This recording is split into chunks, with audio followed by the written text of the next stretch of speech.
আসসালামু আলাইকুম ভাইরা। আমি একটা ভিডিওতে বলছিলাম আমার বসের কিছু লোক লাগবে। তো আমি 3জন লোক আসছে সেই ভিডিও দেখে।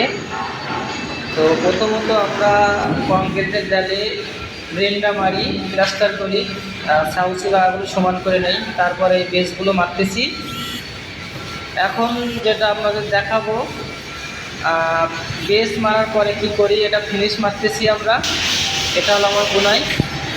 ফিনিশ মারা শেষে আমাদের কাজ কিছু সাউসু থেকে যায়, অর্থাৎ লুবাং লুবাং থেকে যায়, যেটা ছিদ্র বলা হয় বাংলাতে। তো সেইগুলো আমরা ঘষে ঘষে সমান করতেছি। এটা আমাদের সিয়াপ রুম, দেখছেন কত সুন্দর হয়েছে কাজটা।